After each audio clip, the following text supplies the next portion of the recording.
program, and it would be one of those items which we would discuss as I understood your group and your program a little bit more. With regard to the administrator, you've got an initial setup fee of $1,500 or so, and then monthly costs of $750 to $1,500 per month. And then there are also larger hedge funds may pay a fee based on the assets under management, 30 basis points a month or less, just depending on the actual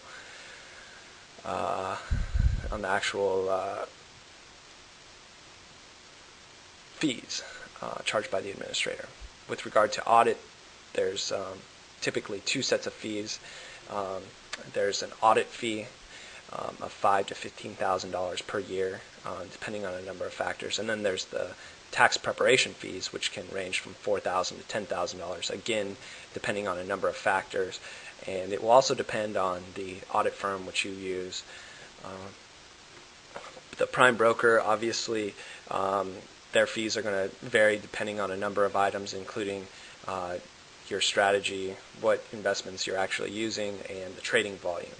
Now, for all of these service providers, I'm able to provide you with some people who I've worked with in the past and who I think are good and provide cost-effective services to hedge fund managers. So if you would like some names, definitely please get in touch with me, and I would forward those on to you.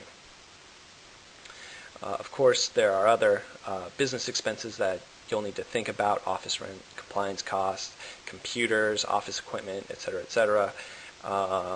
These are items which you should be identifying and thinking about when you are creating your business plan, as we discussed at the very beginning.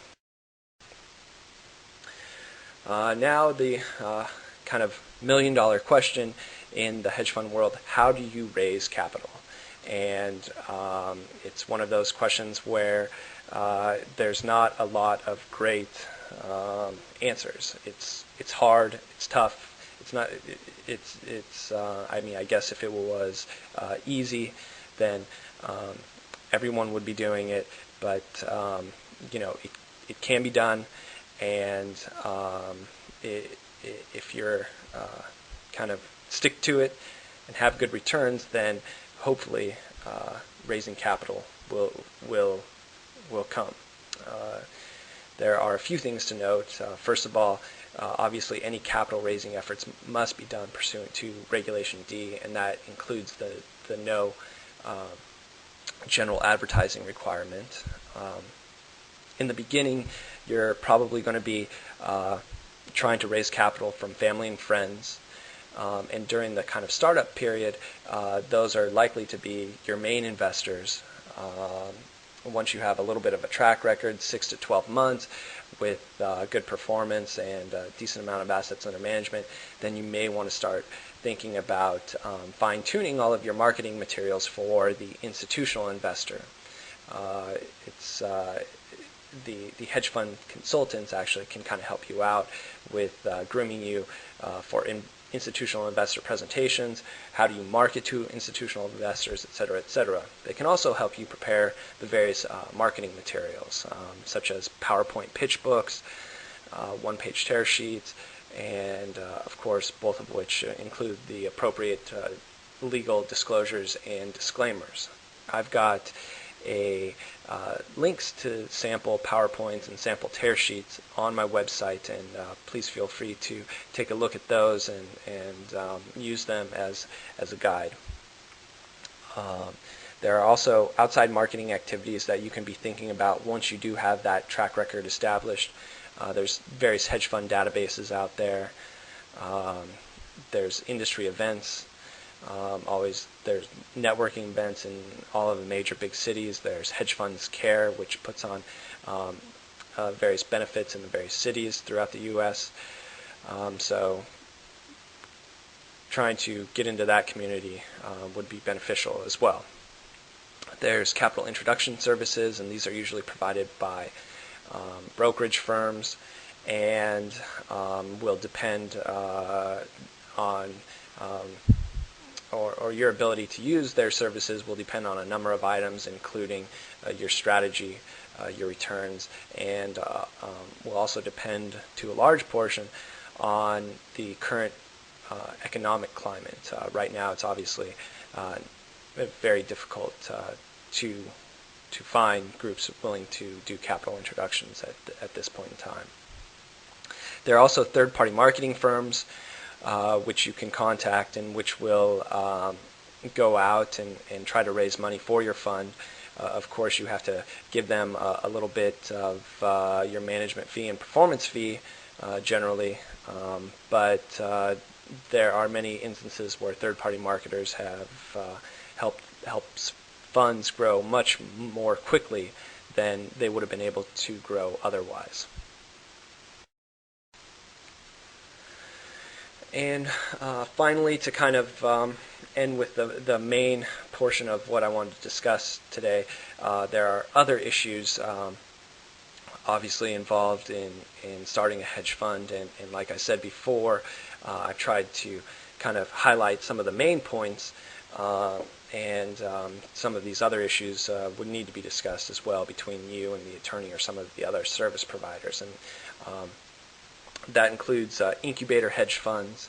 A lot of basically what an incubator hedge fund is kind of the shell structures, and used basically to create a track record for the hedge fund and the management company before a manager is ready to go out and really start trying to find outside investors.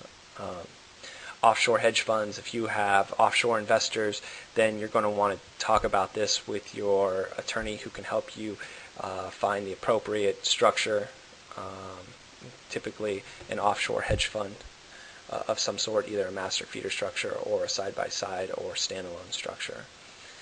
There's various tax issues that may or may not come up or may be applicable to your fund. Your attorney will be able to talk with you about these in depth. There are issues with ERISA and IRA investments that you'll need to be aware of, and during the process you will become more aware of these as your attorney mentions them and discusses them with you. You'll also see in the offering documents there'll be a prominent section devoted to ERISA investments. The new issues rule: if the fund is going to be engaging in any IPOs, purchasing any IPOs, then the manager is going to need to be familiar with the new issue rule. Soft dollars, side letters, due diligence, blue sky filing. All of these issues the attorney will be able to discuss with you in depth, and whether or not they're applicable to your fund. So that kind of brings us to the end of the presentation. I wanted to get this quick disclaimer in before I kind of close up. Obviously, this information is just for your informational purposes only, and not providing any sort of legal advice, and this does not establish an attorney-client relationship between myself and the user. And please also note that I have a disclaimer on my website as well, and please take some time to go and review that as well. So again, my name is Bart Mallon. I'm a hedge fund attorney. I write many articles for the Hedge Fund Law Blog, and am available to help you set up your hedge fund. Please feel free to get in touch with me at any time, and thank you for taking the time to listen. Again, if you have any questions or comments, please send them to me at bartmallon@gmail.com, and please also visit my website, hedgefundlawblog.com. Thank you very much.